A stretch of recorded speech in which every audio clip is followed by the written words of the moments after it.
Hello, Chrono. Welcome.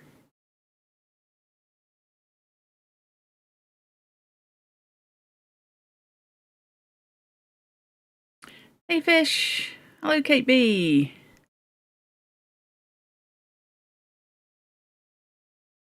Hi there. Right. So, at request. The clocks have changed and you hate it. Oh, yeah.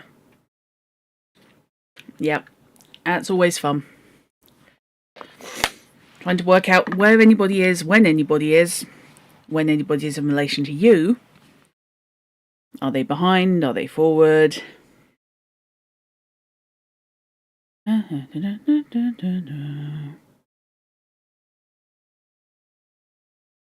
Right, one sec. Okay.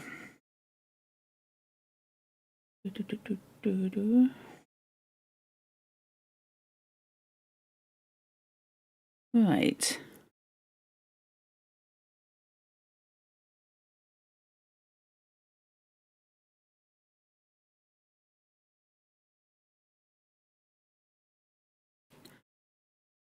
So, yes, this week is a request piece. Sorry, apologies, slightly steezy. As a palette cleanser from E. Nesbit, I'm back on Sir Arthur Conan Doyle. We're on A Scandal in Bohemia, one of the best known Sherlock Holmes stories. Hello, Rogapan, good lord, nice to see you. So, this is, as I said, it's one of the best known stories from the adventures of Sherlock Holmes. And it's one that is so rarely done well. I hate to have to sound like a broken record, but the Jeremy Brett adaptation absolutely nails. Yeah, it's certainly the first piece in the compilation, The Adventures of Sherlock Holmes. And yeah, Study in Scarlet and Sign of Four did indeed come first. And then I think Conan Doyle realised that perhaps a different format might work better and serve to showcase the story a little better. Hello, Alia. Oh, I'm sorry you're in pain. I hope you feel a little bit better. I hope you feel a lot better soon. So, as I said, Jeremy Brett adaptation is probably the best, as it so often is. All too often, the character of Irene Adler gets beaten to death. They find, she is such a strong character and so distinctive. There is this tendency to try and bring her back and back and back when adaptations are made. And that's largely unnecessary. You think regular magazine publishing would pay, if not more in total, at least more often? Yeah. Indeed. So, A Scandal in Bohemia. Oh, and I apologise for any accents that slip through. I'm not attempting parodies. If I do them, I will be doing them in all sincerity, and if they're horrible, please tell me. Or at least ask me to stop.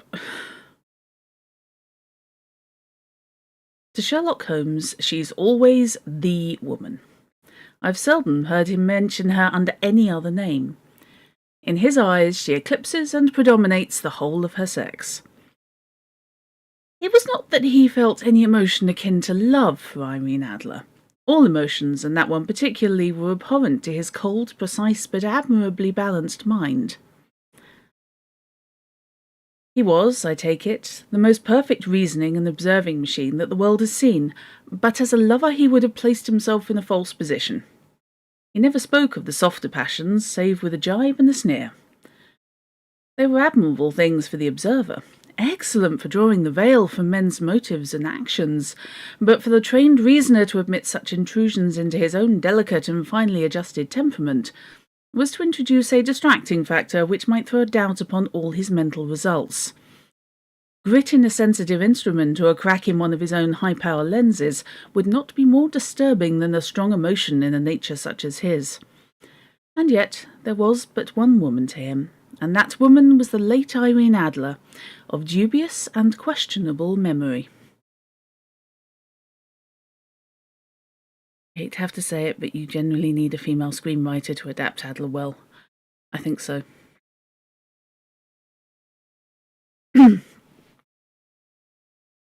I'd seen little of Holmes lately. My marriage had drifted us away from each other.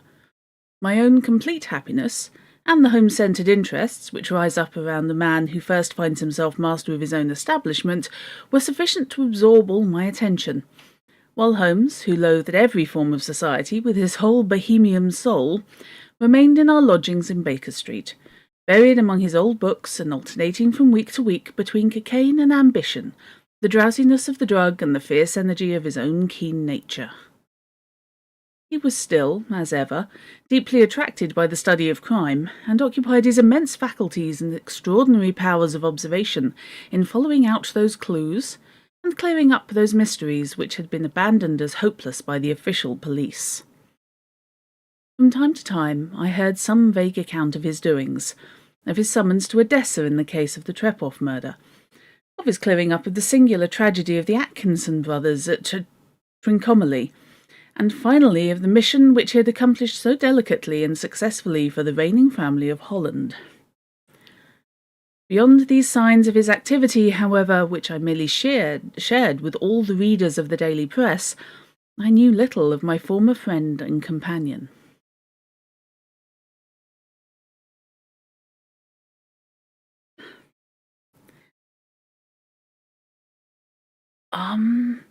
I do not know Wishbone. Wishbone adaptation was pretty good, granted public TV production budget and only 11 minutes allotted. Have you ever seen the Jack Russell Terrier and the Deerstalker? I have, but I haven't seen that. I will have to Google. I find this interesting. We open the first book of short stories with them not flatmates. With them very much, this is after the sign of 4, which means Watson is married, married in practice and moved away. So this, we have months and months when he just hasn't really encountered Holmes at all. The US public TV short of Dog Reads Classic Literature. Always annoys you that adaptations rarely allow Watson his own life. Yes, absolutely. Again, that's something the Brett adaptations got right. All too often, they forget that Watson is, has his own place, is married twice, and I'm never quite sure to whom the second time is for, and is in private practice. He's back in medical practice. He's a doctor for quite a long time.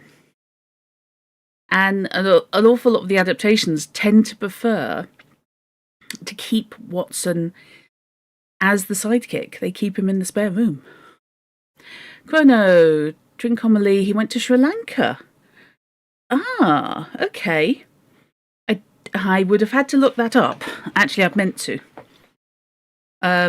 My first guess would have been Ireland, but no, I did not know that was where it was. Okay. One night, it was on the 20th of March, 1888, I was returning from a journey to a patient, for I had now returned to civil practice, when my way led me through Baker Street. As I passed the well-remembered door, which must always be associated in my mind with my wooing, and with the dark incidents of the study in scarlet, I was seized with a keen desire to see Holmes again, and to know how he was employing his extraordinary powers. His rooms were brilliantly lit, and even as I looked up, I saw his tall, spare figure pass twice in a dark silhouette against the blind. He was pacing the room swiftly, eagerly, with his head sunk upon his chest and his hands clasped behind him. To me, who knew his every mood and habit, his attitude and manner told their own story. He was at work again. He'd risen out of his drug-created dreams and was hot upon the scent of some new problem. I rang the bell and was shown up to the chamber which had formerly been in part my own. And I'm sticking with my theory that Holmes is ADHD because I'm very sorry, cocaine does not do that. And Conan Doyle would have known it. His manner was not effusive. It seldom was, but he was glad, I think, to see me. With hardly a word spoken, but with a kindly eye, he waved me to an armchair, threw across his case of cigars, and indicated a spirit case and a gasogene in the corner. And then he stood before the fire and looked me over in his singular introspective fashion. "Wedlock suits you," he remarked. "I think, Watson, that you have put on 7.5 pounds since I saw you." "7," I answered. "Indeed, I should have thought a little more, just a trifle more, I fancy, Watson. And in practice again, I observe. You did not tell me you intended to go into harness." "Then how do you know?" "I see it. I deduce it. How do I know that you've been getting yourself very wet lately, and that you have a most clumsy and careless servant girl?" "My dear Holmes," said I, "this is too much. You would certainly have been burned had you lived a few centuries ago. It's true that I had a country walk on Thursday and came home in a dreadful mess, but as I've changed my clothes, I can't imagine how you deduce it. As to Mary Jane, she's incorrigible and my wife has given her notice, but there again I fail to see how you work it out." He chuckled to himself. Holmes, what else was Watson going to do? He's not independently wealthy. Yeah. Techie? Why do you... never mind. Techie. What? Why? What are you doing? Excuse me one mo. My bot has apparently got confused. I had changed it and updated it, but apparently not. Yeah, Watson is not independently wealthy. His wife brought some funds to the marriage, as we know from the sign of 4. But otherwise, he's set up in practice. And while doctors are not underpaid, he is not, vastly wealthy. He is not, your Harley Street specialist. Going to be comfortable, though. And still, intermittently, presumably, writing his stories. He chuckled to himself and rubbed his long, nervous hands together. "It's simplicity itself," said he. "My eyes tell me that on the inside of your left shoe, just where the firelight strikes it, the leather is scored by 6 almost parallel cuts. Obviously, they have been caused by someone who has very carelessly scraped around the edges of the sole in order to remove crusted mud from it. Hence, you see, my double deduction that you've been out in vile weather, and that you had a particularly malignant boot-slitting specimen of the London slavey.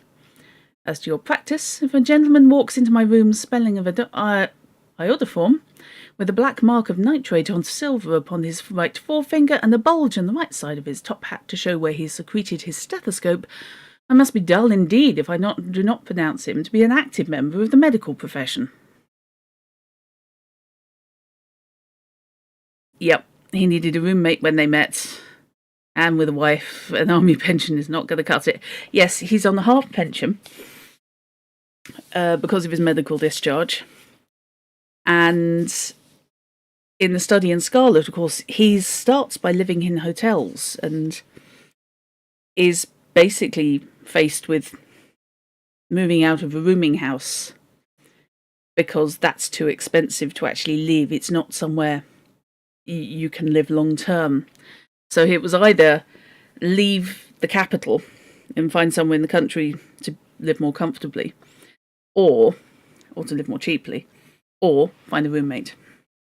How do you fit a stethoscope in a top hat? I believe literally inside the hatband.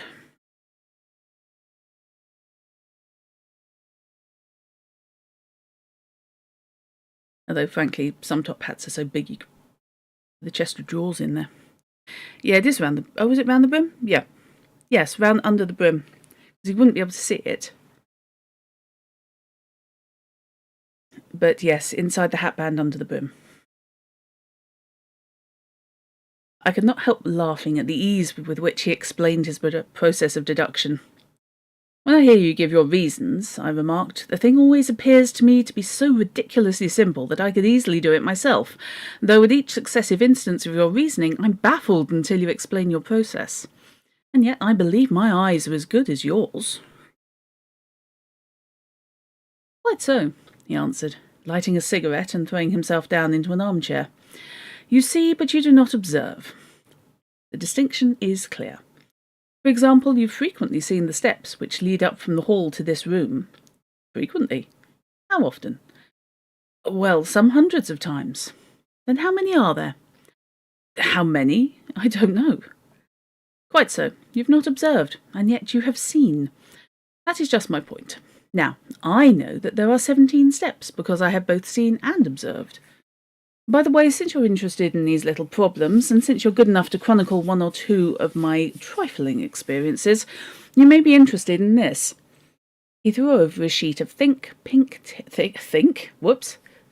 pink-tinted notepaper, which had been lying open upon the table. It came by the last post, said he. Read it aloud. Some top hats have pouches in the silk lining for holding things like opera gloves and such. Yeah. Yes. They have the space, basically, inside. And so long as you don't have something suitably solid, which would negate the usage of a top hat as a protective item, you do have a certain amount of storage space. And at least it's only a stethoscope. It's not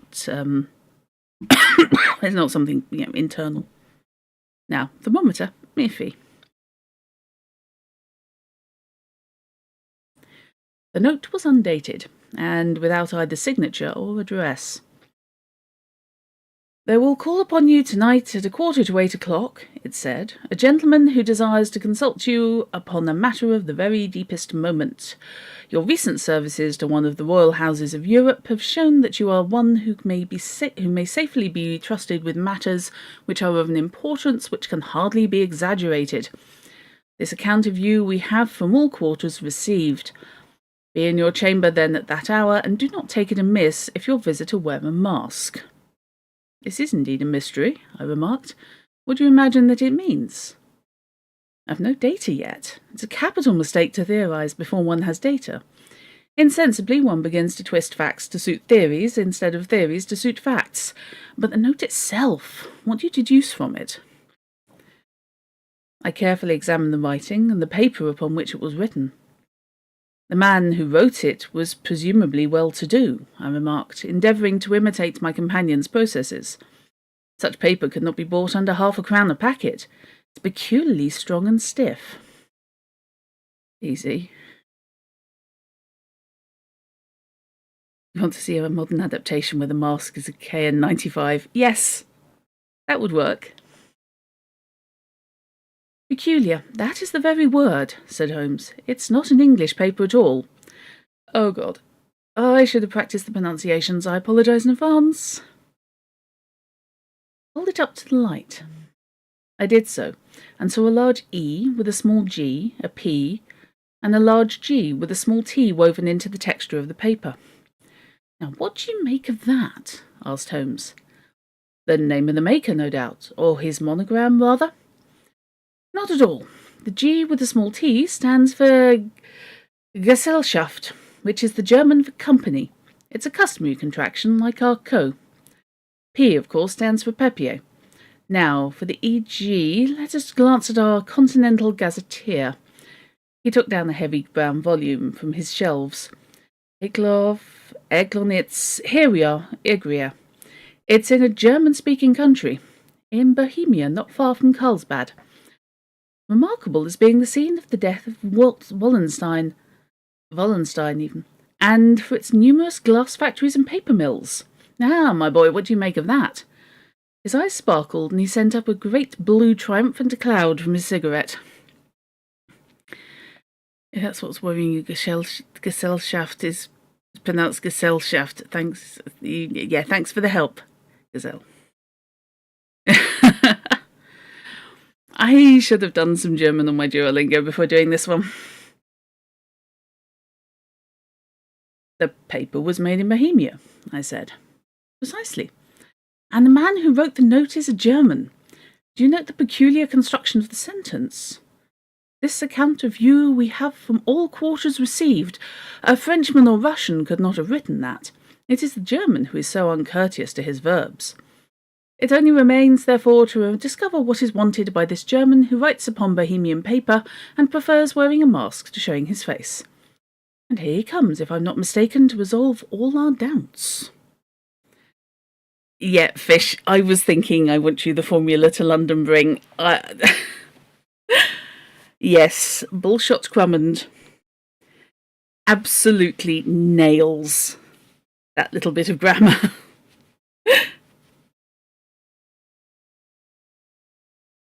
Sorry, managed to put a dirty great fingerprint on my glasses. Just one more.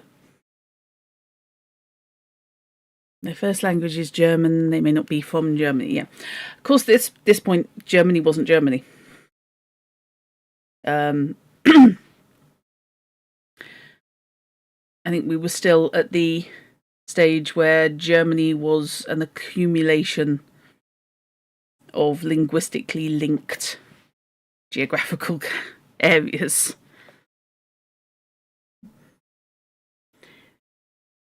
As he spoke, what year is this? Hey Google, when was A Scandal in Bohemia published? The date of first publication of A Scandal in Bohemia was 5th of June 1891. 1891 then. I apologise for using She Who Must Not Be Named, but it was quicker than typing. As he spoke, there was the sharp sound of horses' hooves and grating wheels against the curb, followed by a sharp pull at the bell. Holmes whistled. A pair, by the sound, said he. Yes, he continued, glancing out of the window. A nice little broom and a pair of beauties. 150 guineas apiece. There's money in this case, Watson, if there's nothing else. I think I'd better go, Holmes. Not a bit, Doctor. Stay where you are. I'm lost without my Boswell. And this promises to be interesting. It would be a pity to miss it. But your client, never mind him. I may want your help, and so may he. Here he comes. Sit down in that armchair, Doctor, and give us your best attention. You're looking at the German Confederation, which is mostly Prussia plus satellite states. The Bohemia would be still independent at this point. Yep, Bohemia is indeed still an independent kingdom at this stage. Yeah, it was before Germany got formalised.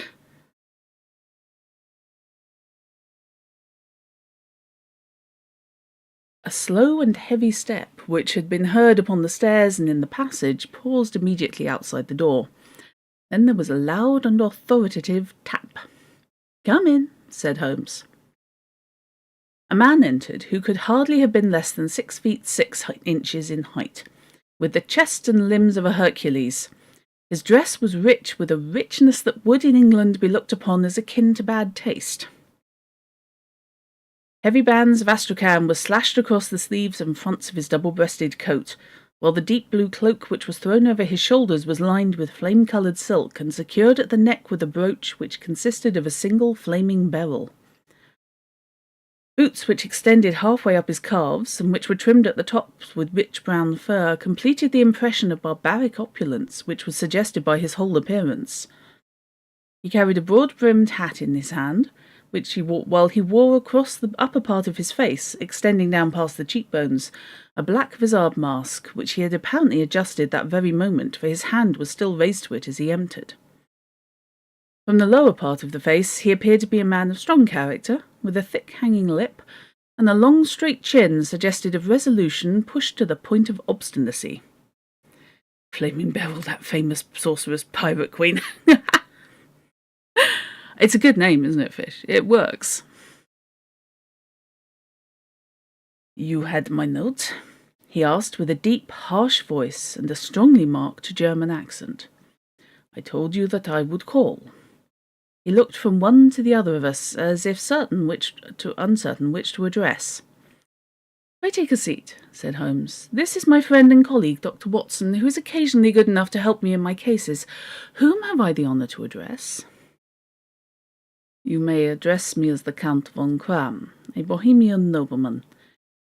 I understand that this gentleman, your friend, is a man of honour and discretion, whom I may trust with a matter of the most extreme importance.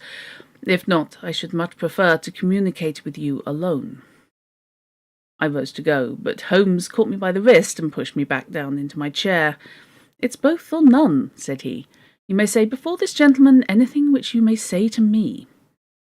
I'm slightly worried that Watson apparently thinks he's untrustworthy and gets up, ready to leave. The Count shrugged his broad shoulders. Then I must begin, said he, by binding you both to absolute secrecy for 2 years. At the end of that time the matter will be of no importance. At present it is not too much to say that it is of such weight it may have an influence upon European history. I promise, said Holmes. And I. You will excuse this mask, continued our strange visitor.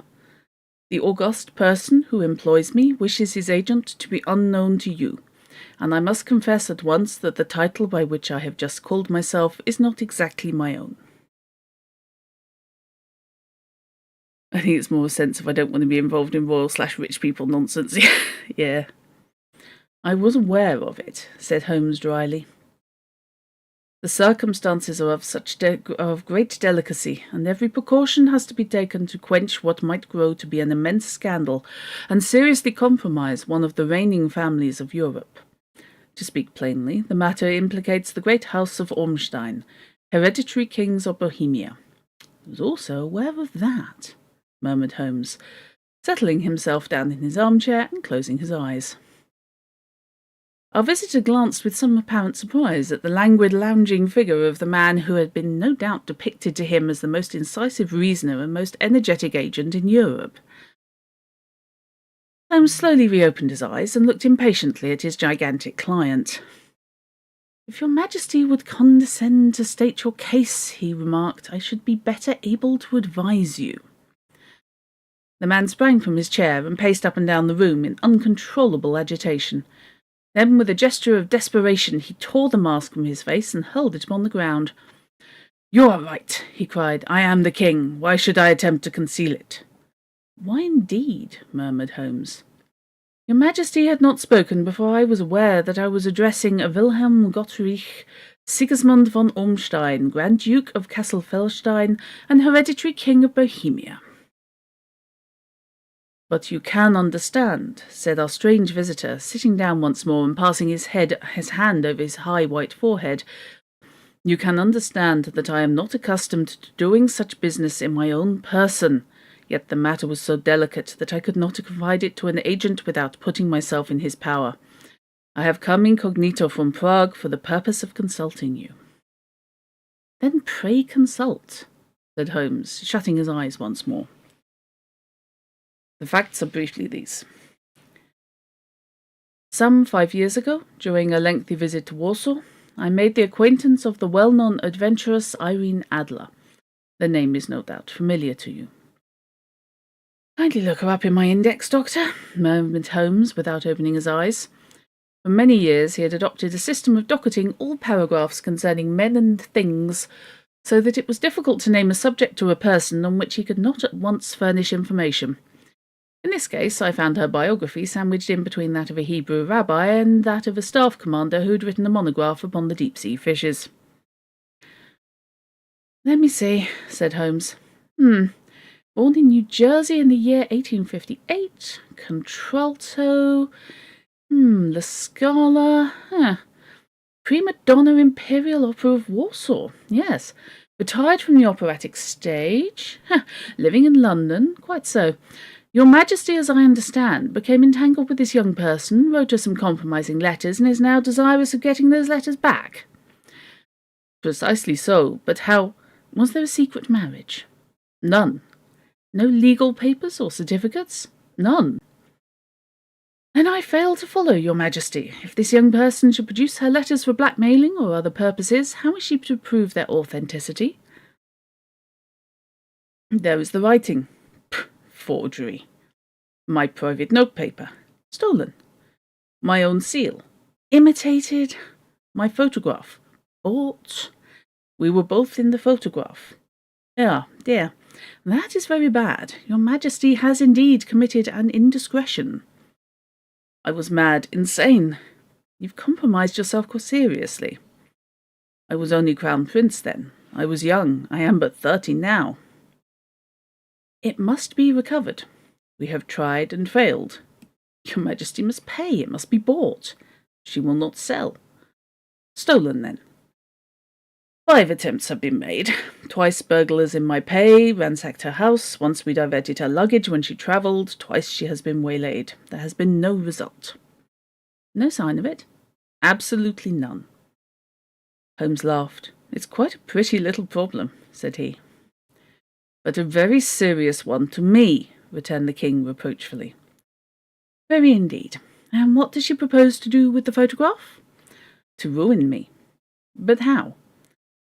I am about to be married, so I've heard. To Clotilde Lothman von Saxe-Meiningen, second daughter of the King of Scandinavia. You may know the strict principles of her family. She is herself the very soul of delicacy.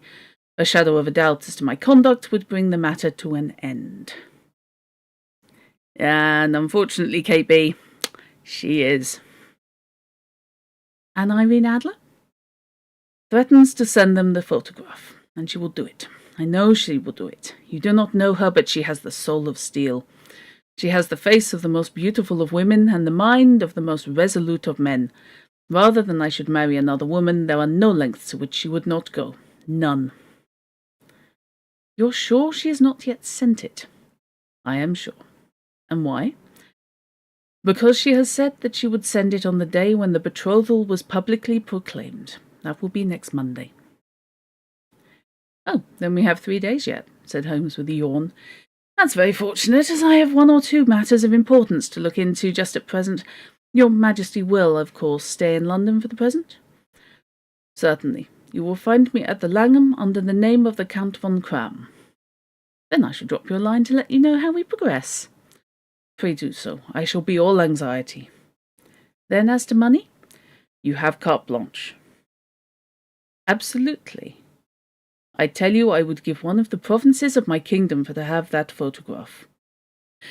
And for present expenses. The king took a heavy chamois leather bag from under his cloak and laid it on the table. There are £300 in gold and 700 in notes, he said. Holmes scribbled a receipt upon the sheet of his notebook and handed it to him. And Mamselle's address, he asked, is Bryony Lodge, Serpentine Avenue, St. John's Wood. Holmes took a note of it. One other question, said he. Was the photograph a cabinet?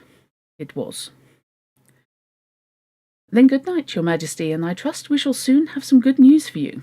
And good night, Watson, he added, as the wheels of the royal brougham rolled down the street. If you would be good enough to call tomorrow afternoon at 3 o'clock, I should like to have I should like to chat this little matter over with you. He's dropping in the 1800s. He is dropping £1,000 for expenses. He really wants that photo back.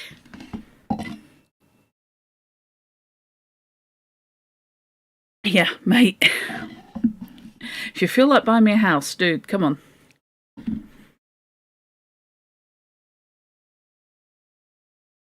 At 3 o'clock precisely, I was at Baker Street, but Holmes had not yet returned. The landlady informed me that he had left the house shortly after 8 o'clock in the morning. I sat down beside the fire, however, with the intention of awaiting him, however long he might be. I was already deeply interested in his inquiry, for though it's surrounded by none of the grim and strange features which were associated with the two crimes which I have already recorded, still the nature of the case and the exalted station of his client gave it a character of its own. Indeed, apart from the nature of the investigation which my friend had on hand, there was something in his masterly grasp of the situation, his keen, incisive reasoning, which made it a pleasure to me to study his system of work, and to follow the quick, subtle methods by which he disentangled the most inextricable mysteries. So accustomed was I to his invariable success that the very possibility of his failing had ceased to enter into my head. Alia, that sent you on the rabbit hole of Bohemian history. At this point, it's a crown kingdom under Austria-Hungary, but still referred to as its own thing until the early 20th century. Yep. It's good to be the king. Indeed, Chronoke. Yay. Mel Brooks has entered the chat. God help us.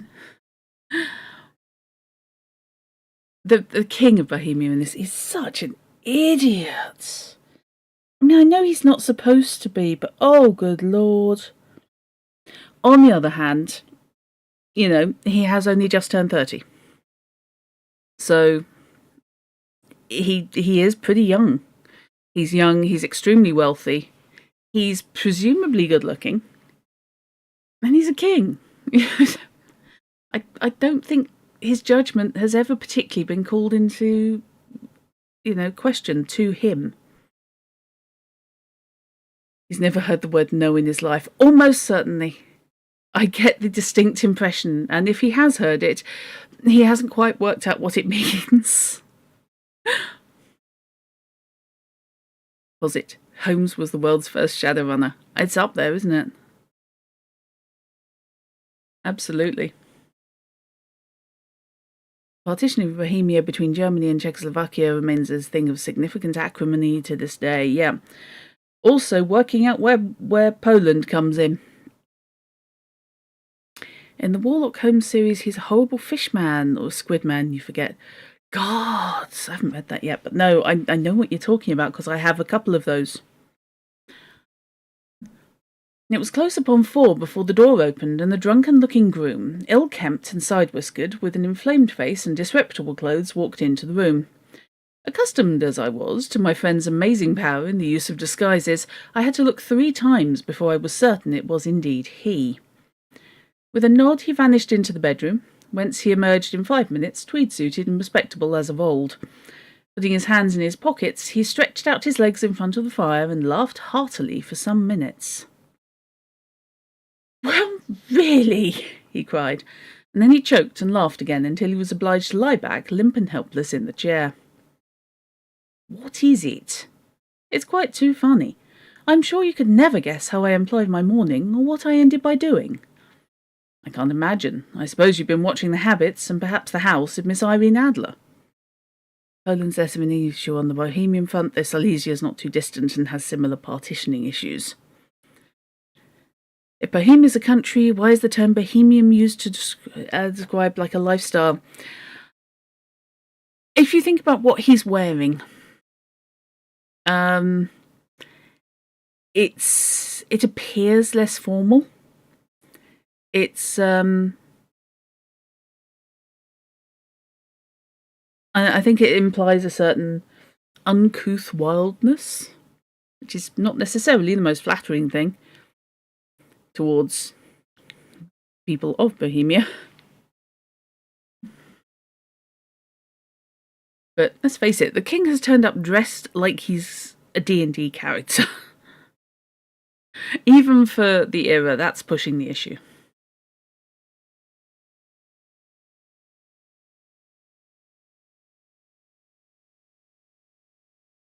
Quite so, but the sequel was rather unusual. I will tell you, however. I left the house a little after 8 o'clock this morning in the character of a groom out of work. There is a wonderful sympathy and Freemasonry among horsey men. Be one of them, and you will know all that there is to know. I soon found Bryony Lodge. It's a bijou villa with a garden at the back, but built out in front right up to the road, 2 stories. Chubb locked to the door. Large sitting room on the right side, well furnished, with long windows almost to the floor, and those preposterous English window fasteners which a child could open. Behind there was nothing remarkable, save that the passage window could be reached from the top of the coach house. I walked round it and examined it closely from every point of view, but without noticing anything else of interest. Because the Bohemian people were stereotyped as having a certain comfortable and lifestyle, and because Prague had a reputation as a city of art and free thinking. I could not remember which city it was that had the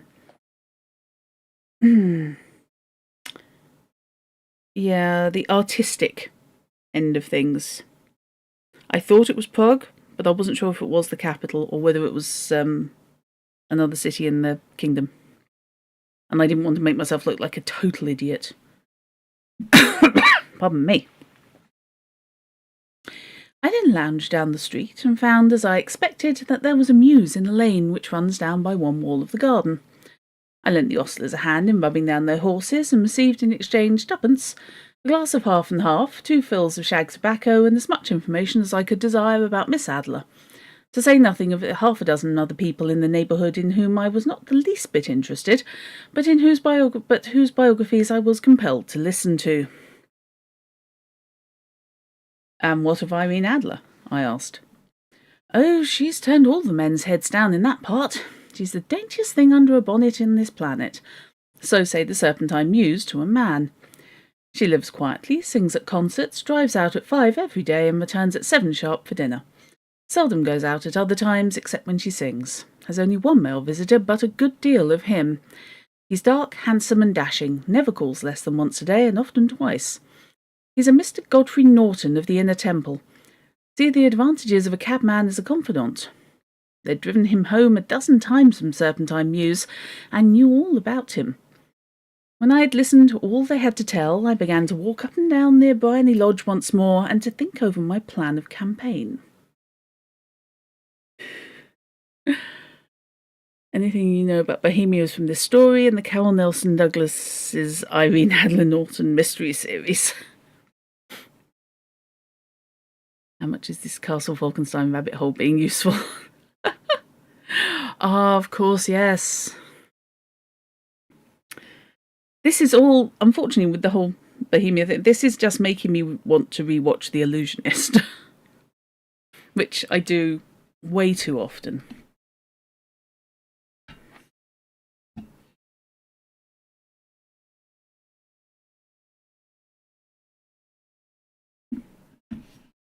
Sorry.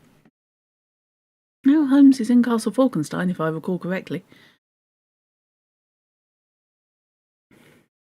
I don't know the Irene Adler mystery series. I might have to check it out. She says, looking at the towering mountain that is her to-be-read pile. This Godfrey Norton was evidently an important factor in the matter. He was a lawyer. That sounded ominous. What was the relation between them, and what the object of his repeated visits? Was she his client, his friend, or his mistress? If the former, she had probably transferred the photograph to his keeping. If the latter, it was less likely. On the issue of this question depended whether I should continue my work at Bryony Lodge or turn my attention to the gentlemen's chambers in the Temple. It was a delicate point, and it widened the field of my inquiry. I fear that I bore you with these details, but I have to let you see my little difficulties if you're to understand the situation.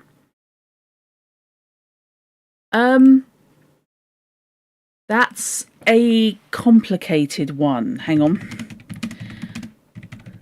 Let me...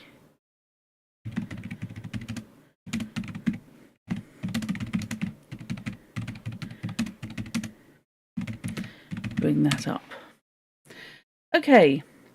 I actually had looked this up because I had a feeling somebody was going to be asking.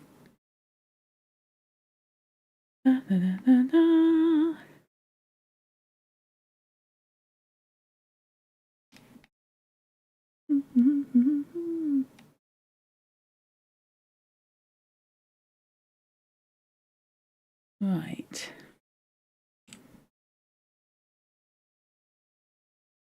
All solicitors are lawyers, but not all lawyers are solicitors.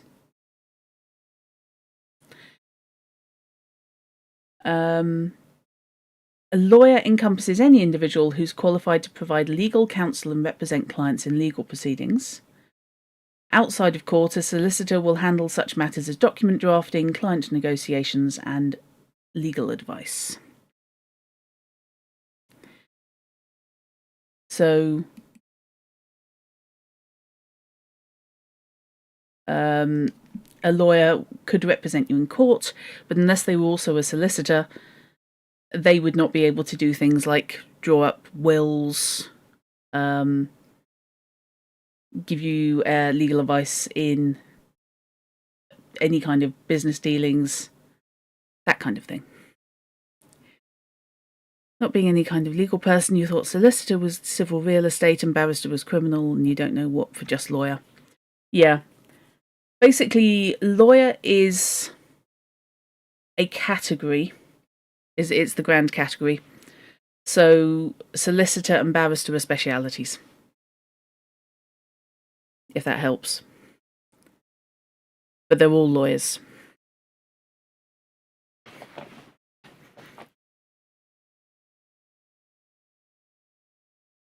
And I apologise if anybody listens to this who is a lawyer and wishes to beat me around the head brutally for my definitions.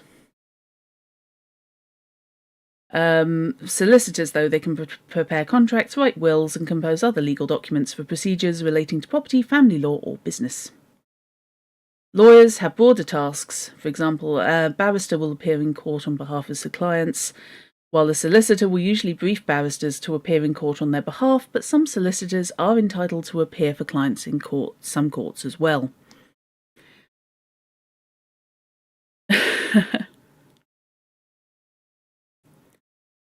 Yeah, it is basically speciality.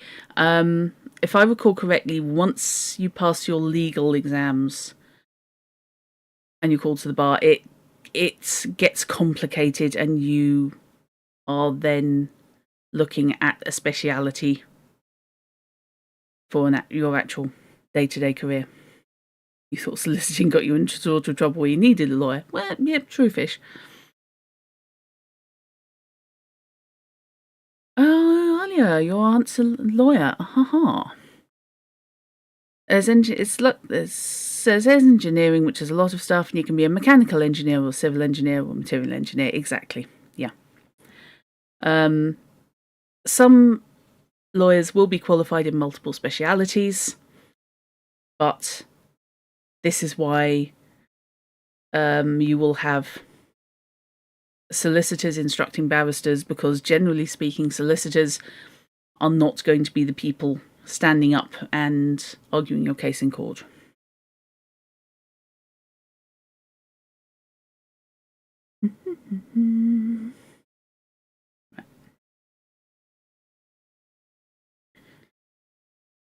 This is longer than I expected.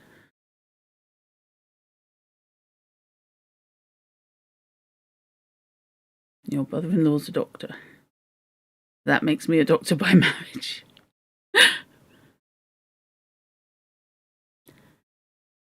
Okay. I'm following you closely, I answered. I was still balancing the matter in my mind when the hansom cab drove up to Bryony Lodge, and the gentleman sprang out. He was a remarkably handsome man, dark aquiline and moustached, evidently the man of whom I had heard.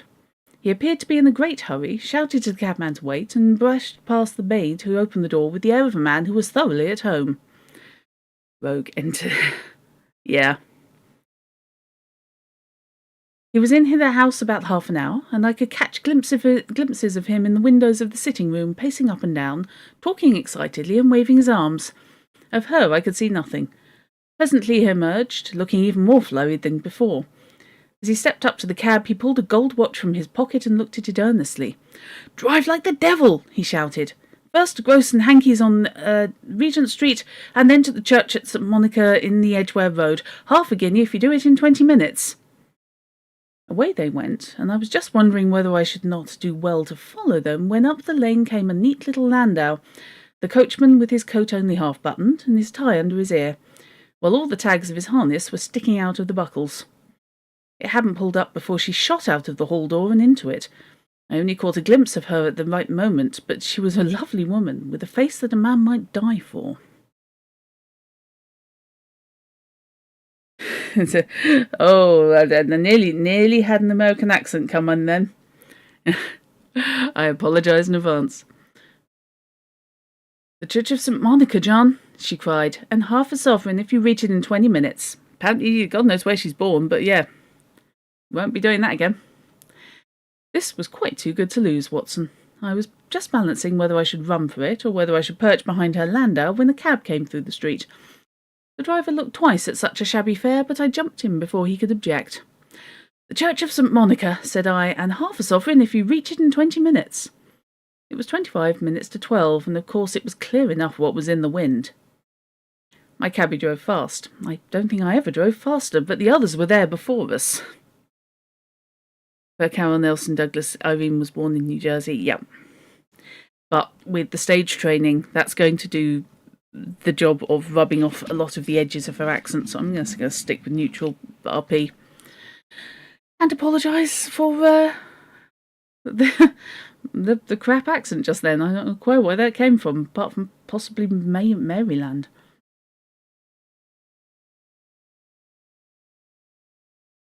I don't think I ever drove faster, but the others were there before us. The cab and the landau, with their steaming horses, were in front of the door when I arrived. I paid the man and hurried into the church. There was not a soul there save the two whom I had followed and the surpliced clergyman who seemed to be expostulating with them. They were all three standing in a knot in front of the altar. I lounged up the side aisle like any other idler who's dropped into a church. Suddenly, to my surprise, the three at the altar faced round to me, and Godfrey Norton came running as hard as he could towards me. "Thank God!" he cried. "You'll do. Come, come." "What then?" I asked. In these stories, she's multilingual, so she could imagine she could do any accent she wants. Yeah.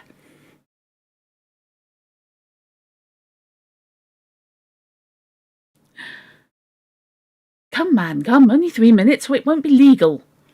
I was half dragged up to the altar, and before I knew where I was, I found myself mumbling responses, which were whispered in my ear, and vouching for things of which I knew nothing, and generally assisting in the secure tying up of Irene Adler, spinster, to Godfrey Norton, bachelor. It was all done in an instant, and there was the gentleman thanking me on the one side and the lady on the other, while the clergyman beamed on me in front. It was the most preposterous position in which I have ever found myself in my life, and it was the thought of it that started me laughing just now. It seems that there had been some informality about their licence, that the clergyman absolutely refused to marry them without a witness of some sort, and that my lucky appearance saved the bridegroom from having to sally out into the streets in search of a best man. The bride gave me a sovereign, and I mean to wear it on my watch chain in memory of the occasion. "This is a very unexpected turn of affairs," said I. "And what then?" "Well, I found my plans very seriously menaced. It looked as if the pair might take an immediate departure, and so necessitate very prompt and energetic measures on my part. At the church door, however, they separated, he driving back to the temple, and she to her own house. "I shall drive out in the park at 5 as usual," she said as she left him. I heard no more. They drove away in different directions, and I went off to make my own arrangements. "Which are?" "Some cold beef and a glass of beer," he answered, ringing the bell. "I've been too busy to think of food, and I'm likely to be busier still this evening. By the way, Doctor, I shall want your cooperation." "I shall be delighted." "You don't mind breaking the law?" "Not in the least." "Nor running a chance of arrest?" "Not in a good cause." "Oh, the cause is excellent. Then I'm your man. I was sure that I might rely on you. But what is it you wish? When Mrs. Turner's brought in the tray, I will make it clear to you. Now," he said, as he turned hungrily on the simple fare that our landlady had provided, "I must discuss it while we eat, for I've not much time. It's nearly 5 now. In 2 hours we must be on the scene of action. Miss Irene, or Madame, rather, returns from her drive at 7. We must be at Bryony Lodge to meet her." Yes, we don't have Mrs. Hudson at the moment. I would need to check Study in Scarlet and Sign of 4. But it may well be that we only get Mrs. Hudson taking over the place at a later, in later stories. And it's one of those things that's not yet been nailed down. It's like, where did Watson get shot? Apart from Afghanistan.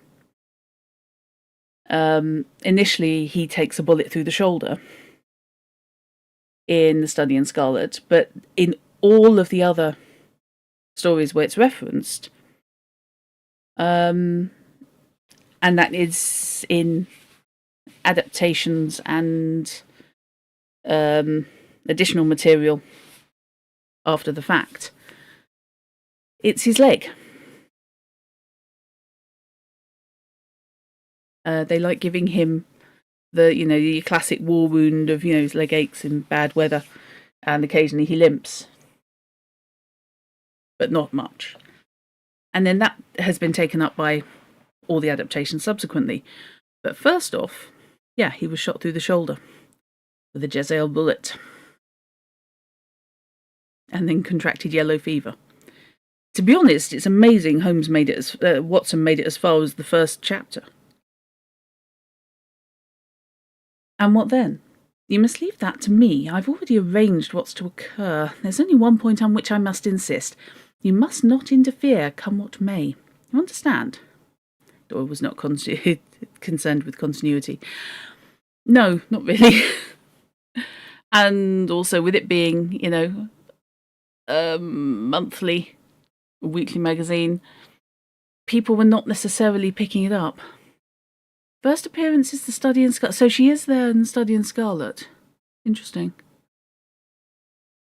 So this probably, in that case, is either just continuity error, or you can put it down to the fact that Mrs. Hudson does own the building, and this is less the landlady, and this is more somebody who at the moment is handling housekeeping duties.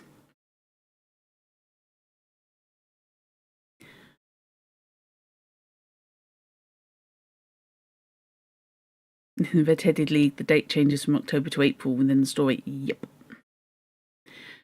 Fish, you don't mind breaking the law? Prototype Shadowrunner confirmed. Yes. She is the lady what does, indeed.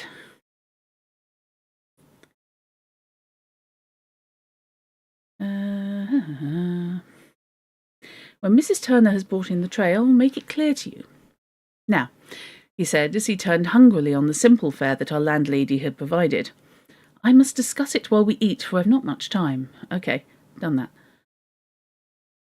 We must be at Bryony Lodge to meet her. And what then? No, sorry, I've lost that. Sorry, I lost that then.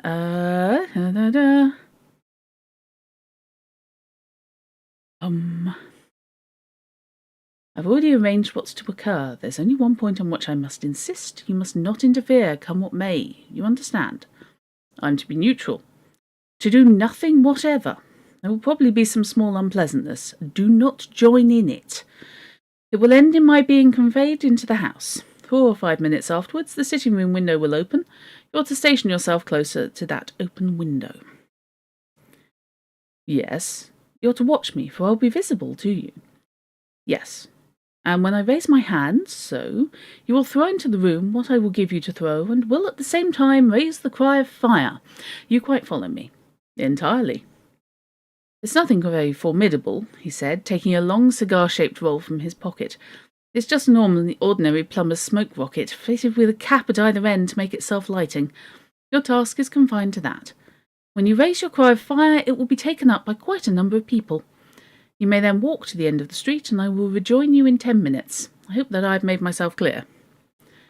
I am to remain neutral, get near the window, watch you, and at the signal to throw in this object, then to raise the cry of fire, and to wait you at the corner of the street. Precisely.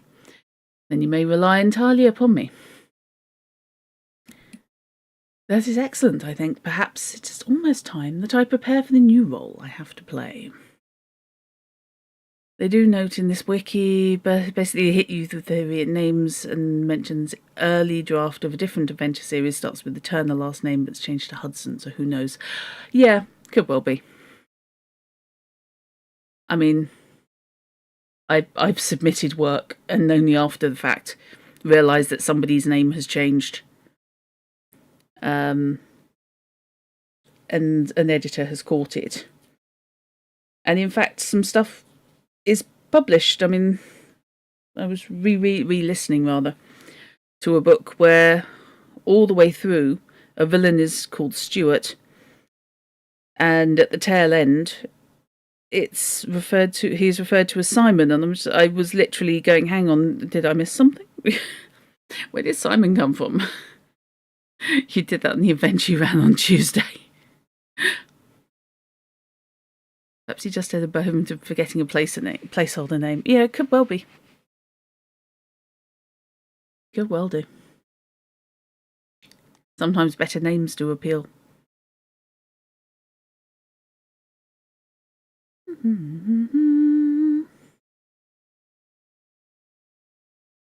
He disappeared into his bedroom and returned in a few minutes in the character of an amiable and simple-minded nonconformist clergyman. His broad black hat, his baggy trousers, his white tie, his sympathetic smile, and generally look of peering and benevolent curiosity were such as Mr. John Hare alone could have equalled. It was not merely that Holmes changed his costume. His expression, his manner, his very soul seemed to vary with every fresh part that he assumed. The stage lost a fine actor, even as science lost an acute reasoner when he became a specialist in crime.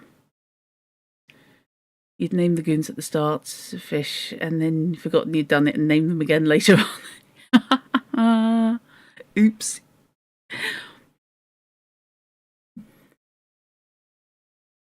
You've marked in Mercedes Lackey stories where the character's eye colour goes from green to brown to blue, and the character's father's name, Sir, not appearing in this book but name dropped, goes from Nigel to Roger. Yeah. Yes, it's something that I've noticed in the in Steve McHugh's books a bit, which is, I think it shows how much I enjoy them, that it's not bothered me too much. But just every now and then he'll get someone's name wrong. He'll use either another character's name, and he's like, no, they're not there. Or once or twice, it does the whole placeholder. And something's been left in.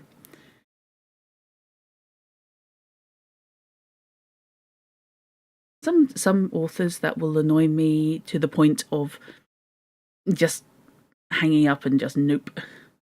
I think it's a good sign if the rest of the story is good enough to keep me hanging. McHugh's far from a literary master, but he writes fun pulp. He does write fun pulp. He does. His stuff is fun. And not everything has to be soul destroying.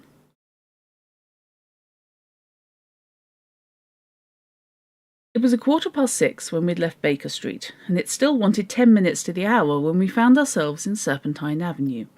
It was already dusk, and the lamps were just being lighted as we paced up and down in front of Bryony Lodge, waiting for the coming of its occupant. The house was just such as I had pictured it from Sherlock Holmes's succinct description, but the locality appeared to be less private than I expected. On the contrary, for a small street in the quiet neighbourhood, it was remarkably animated. There was a group of shabbily dressed men smoking and laughing in the corner, a scissors grinder with his wheel, 2 guardsmen who were flirting with a nurse girl, and several well-dressed young men who were lounging up and down with cigars in their mouths. The Edgar Rice Burroughs of modern Britain. That's not a bad job. Not a bad shout, Fish. The Uncanny Kingdom books share a similar vibe. Only several shades darker. You see, remarked Holmes as we paced to and fro in front of the house, this marriage rather simplifies matters. The photograph becomes a double-edged weapon now. The chances are that she would be as adverse to its being seen by Mr. Godfrey Norton as our client is with coming to his eyes of his princess. Now the question is, where are we to find the photograph? Where indeed? It's most unlikely that she carries it about with her. It's a cabinet size, too large for easy concealment about a woman's dress. She knows that the king is capable of having her waylaid and searched. 2 attempts of the sort have already been made. We may take it, then, that she does not carry it about with her. That's something I just wanted to check, actually. I have looked up before.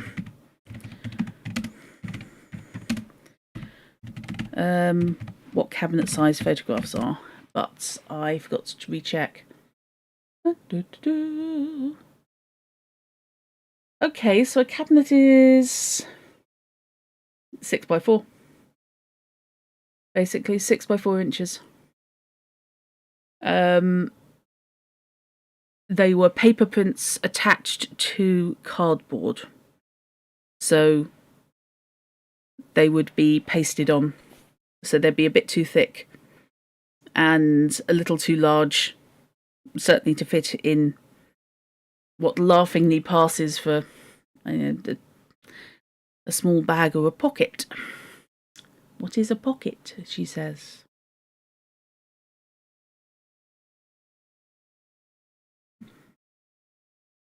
You guessed 8x6, but you're thinking far later in the development of the art, of course. Yeah, it's a sizable one.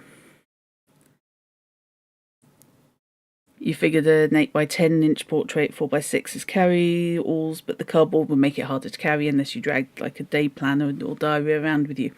Yeah, 6x4, you're looking at...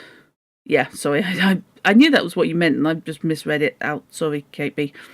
Yeah, 6x4, you are looking at... You would need a book for it. It wouldn't fit into a purse, and I'm talking UK definition of purse, as in place what does how you carry your money. It wouldn't really fit in a wallet, so that's not much good for men or women. It's a display photo. It's not a huge display photo, but it is a display photo. It's one you would have on your wall or in a frame on your desk. It's the sort of thing that turns up in folding frames a lot.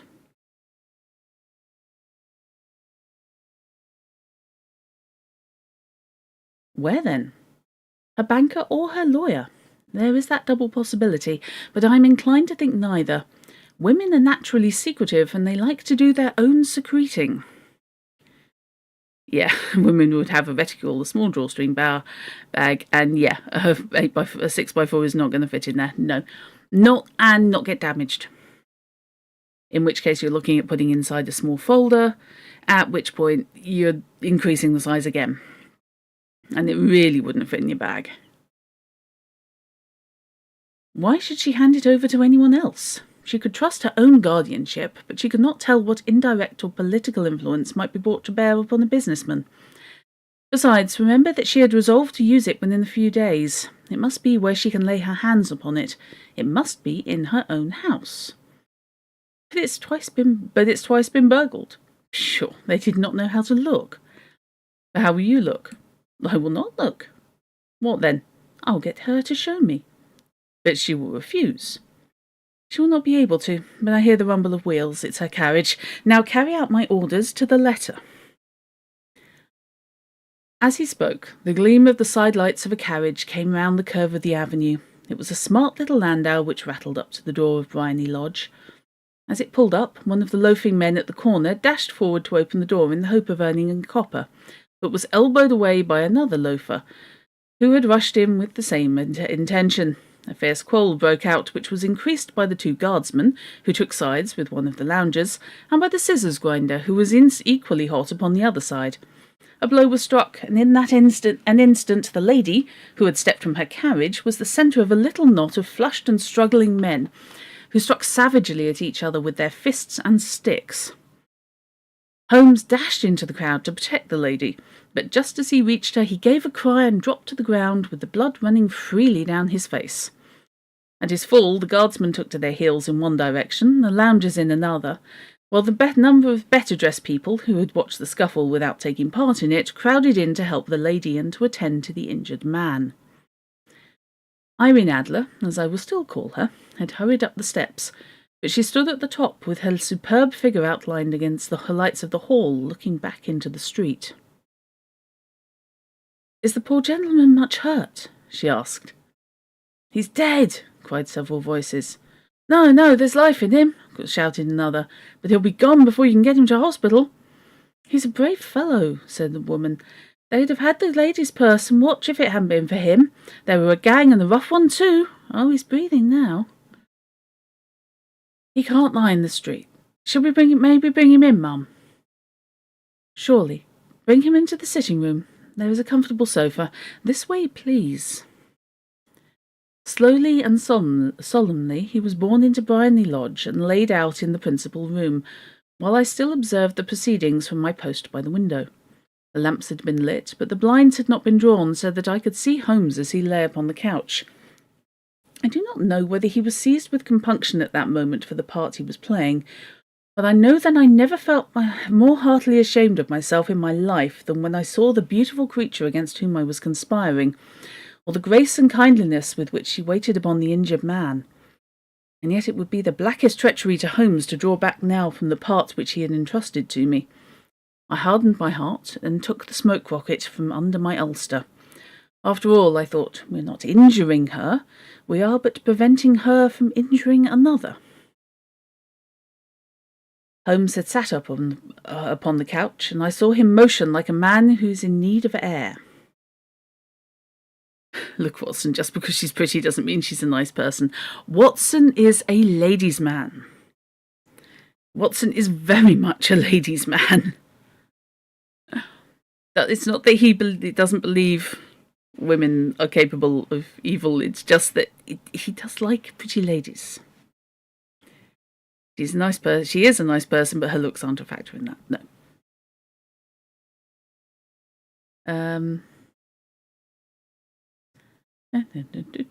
Sorry. A maid rushed across and threw open the window. At the same instant, I heard him raise his hand, and at the signal, I tossed my rocket into the room with a cry of "Fire!" The word was no sooner out of my mouth than the whole crowd of spectators, well dressed and ill, gentlemen, ostlers, and servant maids, joined in a general shriek of "Fire!" Thick clouds of smoke curled through the room and out at the open window. I caught a glimpse of rushing figures, and a moment later the voice of Holmes from within, assuring them that it was a false alarm. Slipping through the shouting crowd, I made my way to the corner of the street, and in 10 minutes was rejoiced to find my friend's arm in mine, and to get away from the scene of uproar. He was walking swiftly and in silence for some few minutes until we had turned down one of the quiet streets which leads towards the Edgware Road. You did it very nicely, Doctor, he remarked. Nothing could have been better. It's all right. You have the photograph? I know where it is. And how did you find out? She showed me, as I told you she would. I'm still in the dark. I do not wish to make a mystery, said he, laughing. The matter was perfectly simple. You, of course, saw that everyone in the street was an accomplice. They were all engaged for the evening. I guessed as much. Then, when the row broke out, I had a little moist red paint in the palm of my hand. I rushed forward, fell down, clapped my hand to my face, and became a piteous spectacle. It's an old trick. That also I could fathom. Then they carried me in. She was bound to have me in. What else could she do? And into her sitting room, which was the very room which I suspected. It lay between that and her bedroom, and I was determined to see which. They laid me on the couch, I motioned for air, they were compelled to open the window, and you had your chance. Holmes, you hired an entire circus for the scheme. Yeah, there's no mucking around. I mean, let's face it, he had the funds to do so.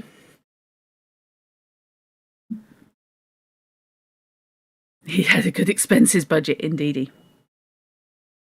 I now want to know if he got receipts from all of the bandos that he hired. How did that help you? It was all important. When a woman thinks that her house is on fire, her instinct is at once to rush to the thing which she values most. It's a perfectly overpowering impulse, and I have more than once taken advantage of it. In the case of the Darlington substitution scandal, it was of use to me, and also in the Arnsworth Castle business. A married woman grabs at her baby, an unmarried one reaches for her jewel box. Now, it was clear to me that Our Lady of today had nothing in the house more precious to her than what we are in quest of. She would rush to secure it. The alarm of fire was admirably done. The smoke and shouting were enough to shake nerves of steel, and she responded beautifully.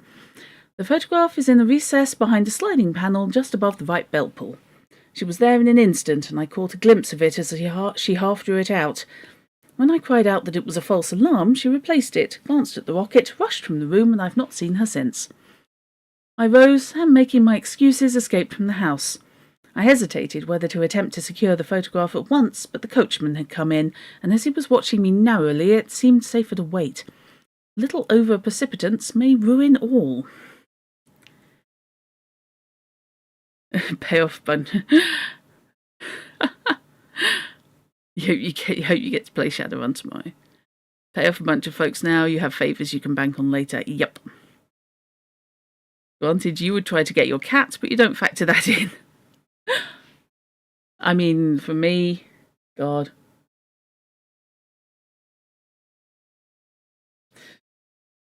I have a horrible feeling.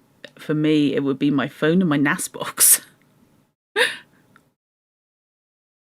Yeah, you still fit the pattern.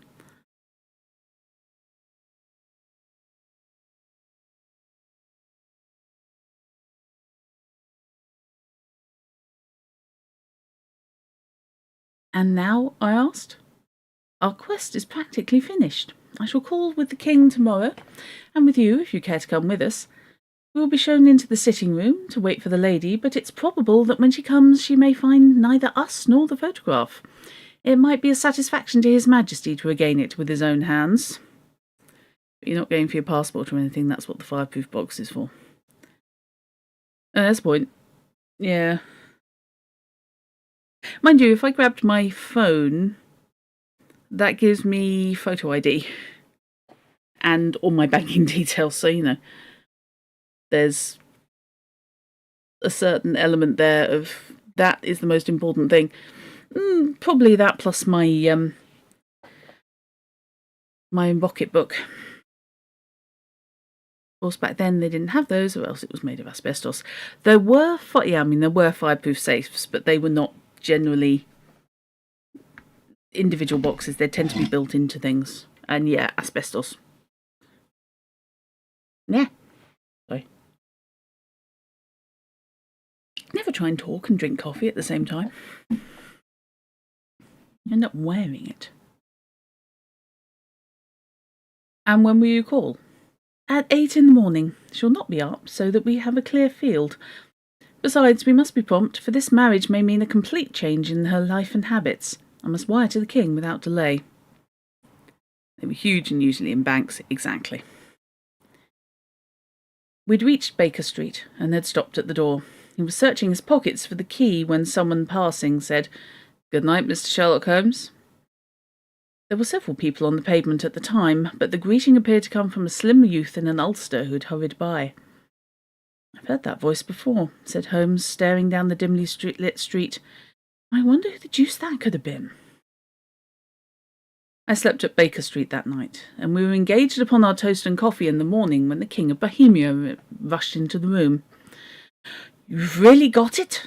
he cried, grasping Sherlock Holmes by either shoulder and looking eagerly into his face. "Not yet. But you have hopes." "I have hopes."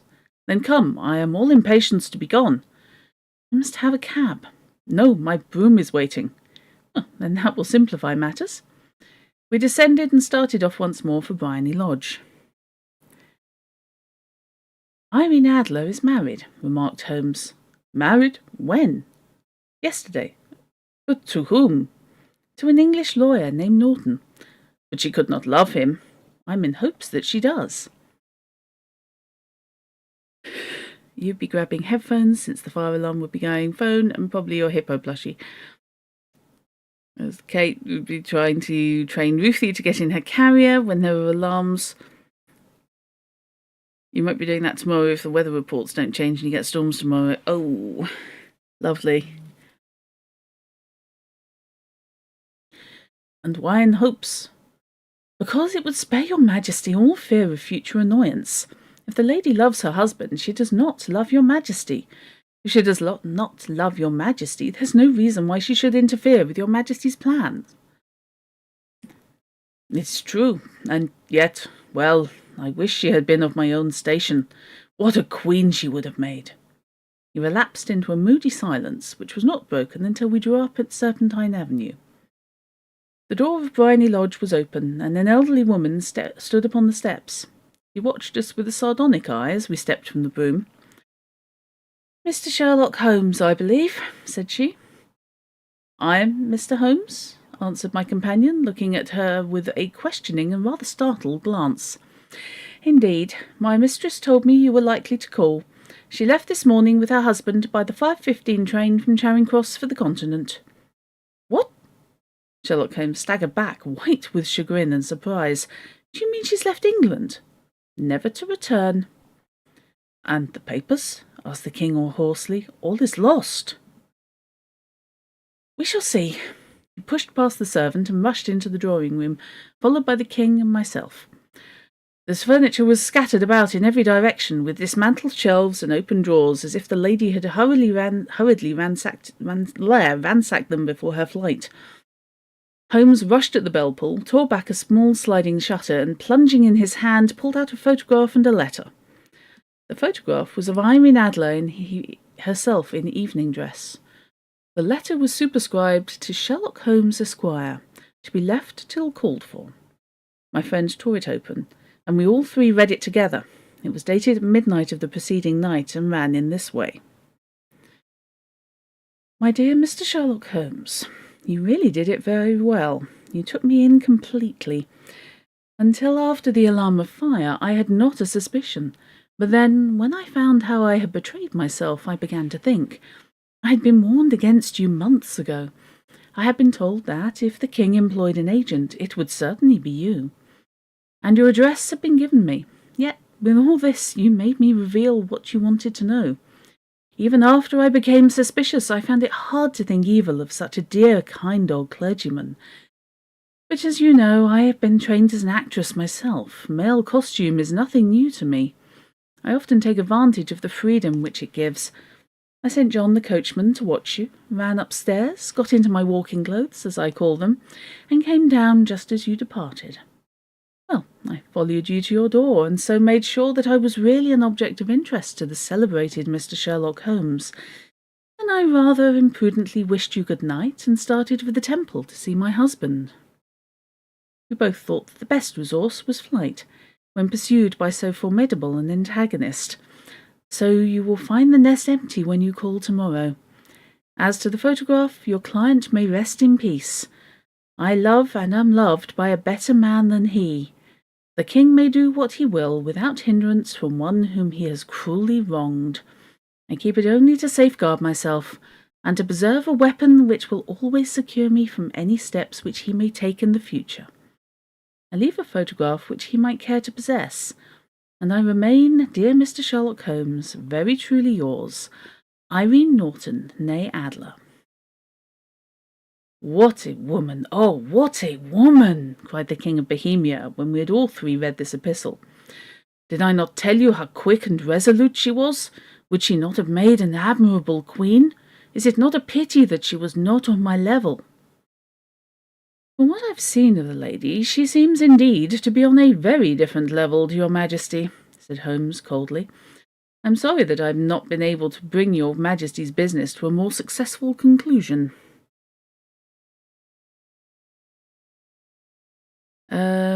What did the king do? He said she was going to release the picture when the engagement was announced. I'm guessing that when they were an item, he made promises. I suspect, when enamored with her, he wanted, he made noises that he would be asking her to marry him and make her his queen. Now, practicality, that was not going to happen. But I can see he's impulsive enough that if he's not necessarily thinking clearly, he would do that. And then, they had been lovers.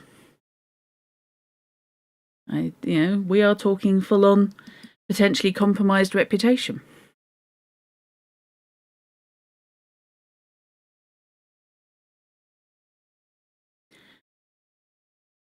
On the contrary, my dear sir, cried the king, nothing could be more successful. I know that her word is inviolate. The photograph is now as safe as if it were in the fire. I'm glad to hear your majesty say so. I am immensely indebted to you. Pray tell me in what way I can reward you. This ring? He slipped an emerald snake ring from his finger and held it out upon the palm of his hand. Your majesty has something which I should value even more highly, said Holmes. You have but to name it. This photograph. The king stared at him in amazement. Irene's photograph, he cried. Certainly, if you wish it. I thank your majesty. Then there is no more to be done in the matter. I have the honour to wish you a very good morning. He bowed, and turning away without observing the hand which the king had stretched out to him, he set off in my company for his chambers. And that was how a great scandal threatened to affect the kingdom of Bohemia, and how the best plans of Mr. Sherlock Holmes were beaten by a woman's wit. He used to make merry over the cleverness of women, but I've not heard him do it of late, and when he speaks of Irene Adler, or when he refers to her photograph, it's always under the honourable title of the woman. So, I hope that was an acceptable reading.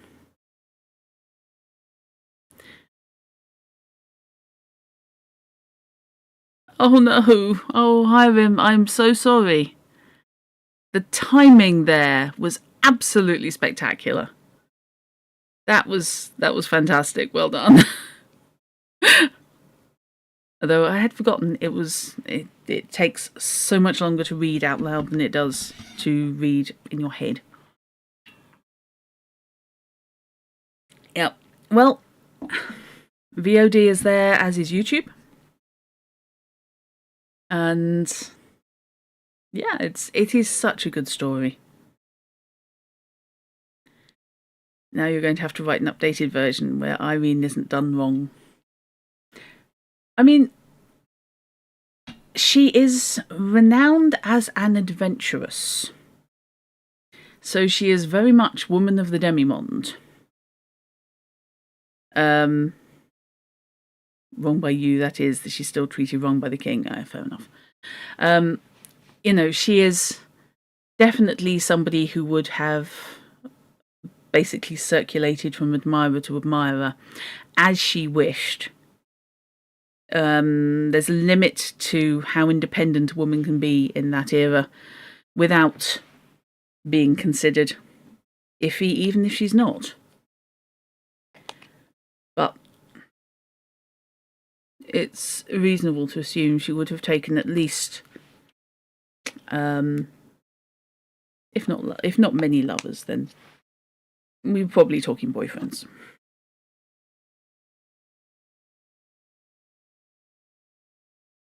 Probably non-sexual. I strongly suspect, however, that it was a full-blown affair with the king. Sugar daddies, yeah. I mean, she was an actress, opera singer, so she was already in the arts, and that was, the theatre was not necessarily the most respectable profession. Respected, but not respectable. And yeah, she had a reputation already.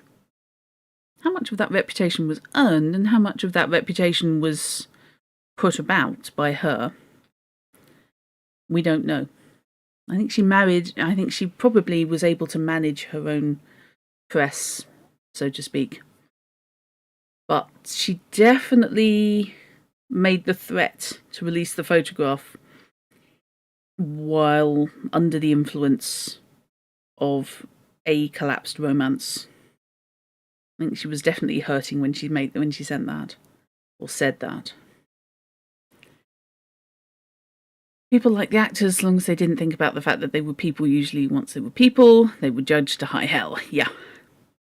Guess that's why she's not an opera singer in modern adaptations. They aren't as sus these days. Yeah. I think in the Brett one, she is down as an opera singer. Or is presented as such. And now I'm trying desperately to remember who played her. Excuse me one moment, that's really going to annoy me. That'll confuse people. Okay. Thank you. Thank you, Google Foo. Gail Honeycutt, I believe. Yes, Gail Honeycutt, who is Texan, which explains a lot on the accent front. I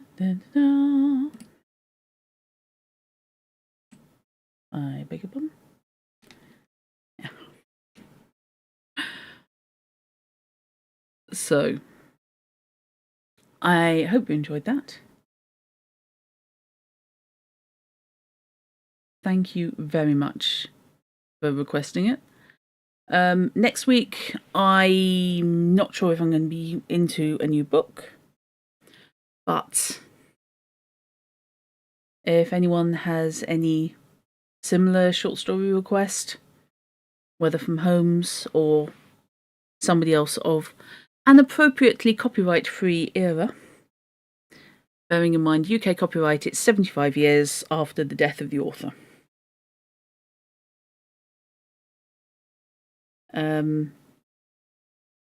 So if anyone has any suggestions, drop them into my channel in the Discord. You need sugar daddy IRL. I'll put up with a sugar daddy, sugar mother, anything. Rich and poor judgment, yes please.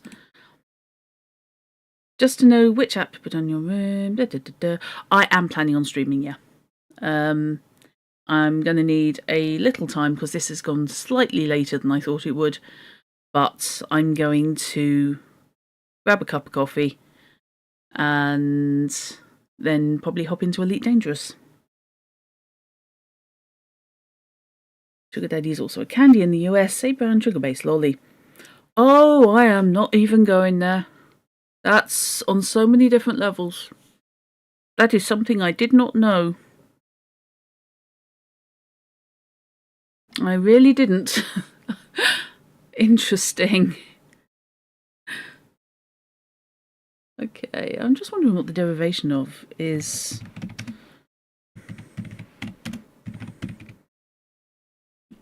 I can spell.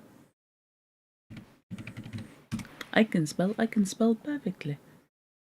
I know what it is.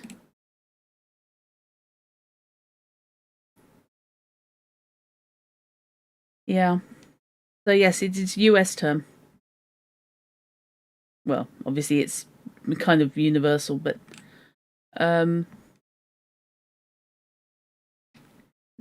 it originates in the US. You know what you missed terribly? No. Oh, nerds. What, the little sweets?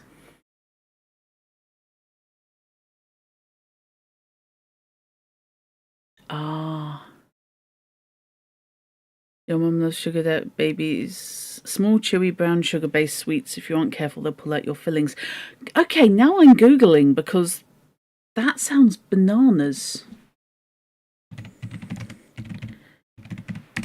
Oh, I should have... Oh, good lord. Yeah, I really should have specified sweets. Well, as a writer, my search history is already balked. Classic bite-sized American candies featuring slow-cooked chewy milk caramel covered in a thin candy shell, manufactured by Tootsie Rolls. Long-lasting movie theatre treats, gluten and peanut. What? Picture, please, sir. I need to know what they look like. No, I don't need to know the size of the box. Oh, okay. Huh. So we're looking at something that looks a little bit like a poppet, if a poppet was in fact toffee, I suppose toffets, but a boiled sweet coating instead of chocolate. Hey ho.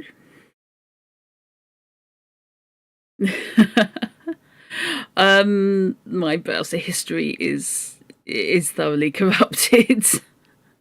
It's got everything. I mean, GCHQ, frankly, I think would take one look at this and just decide I was either a writer or international terrorist, and now I need to actually put those designs of t-shirt up. Okay.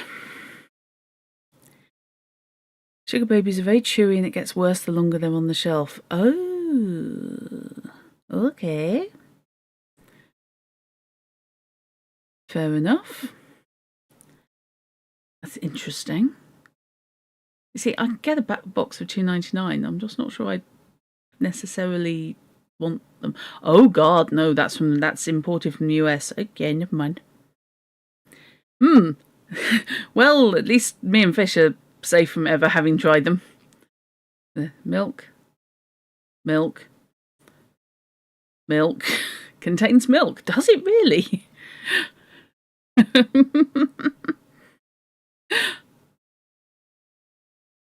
Oh, I'm sorry, everybody's tired and knackered and generally out of sorts and unhappy. Grief. Well, there's a site I never knew existed. American Sweets specialist importer for the UK. Hey ho. Right, I will see you guys in probably about 15-20 minutes. And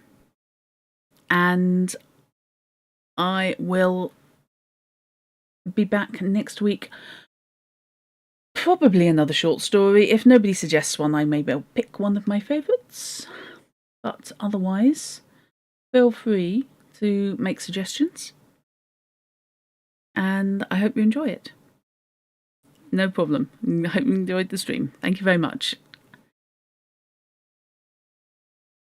And goodbye.